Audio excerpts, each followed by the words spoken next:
sa Diyos. Hindi sa Proverbs chapter 3 verse 5 to 6. Trust in the Lord with all your heart and lean not on own understanding. And thine own understanding. And then in all Kaon.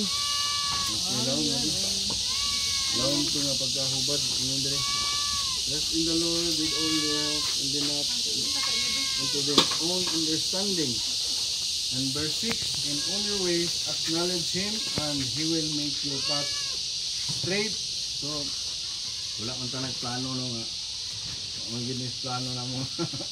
Makaabot ni dire pero grasya lagi sa Ginoo gid.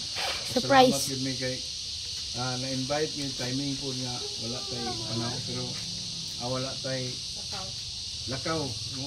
So, mo magili nga og ang isalig nato sa Ginoo tanan bisan pa og magplano tag ato kung dili gid ta bubuton sa Ginoo ma-fail gid ta ana di gid ta mo wala pero kung pag-ingon niyo pag-invite nimo nga ingana mga ligo di nag-ampo din niya ito nga Lord tigain lang yung panahon nangihigayon ang imong pagbuot kay kung among pagbuot basin pa sila mapakyas yun so salamat yun nga ihatagan sa higayon nga naata karon dire sa atong angay daygo nato pasalamatan ng atong Ginoong Dios so kay kung dili nato isalig sa iya ang kanan nato nga mga plano tinguha ang atong buhaton nagitendency nga mapakyas kita so dalay ko ng Diyos magampo ta dalay ko na bala ang Diyos na nagkatnaa sa kabuntagon ang kang halaran ug mapagpasalamat tungod kay maayo ka man sa among pagsapag sa kamang kinabuhi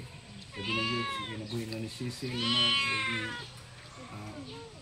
sa mga kabataan Lord at mga pag-ampo nga ikaw yun ang makikuban ka namo ang kanang karon sa mga among pagabuhaton karon Lord ug banding ikaw Ginoo ang maghatag ka namong proteksyon bisan pa Lord sa panahon nga imong gihatag daghang kayong salamat na mahimo ta nga hangtod sa kahapon Lord maangko namo ang kalinaw ang gadapit walay bisan unsa mang buhat sa kaaway nga magpagpanghilabot Lord dili ang kalampusan o ang kadaugan nga among maangkon Ginoo panalangin ang pagkaon itugot Lord nga makahatag kini kaayuhan sa among panglawas kabaskog kaalam ang gamiton sa panginabuhi labi na gyud sa among pag-alagad kanimo panalangin usab ang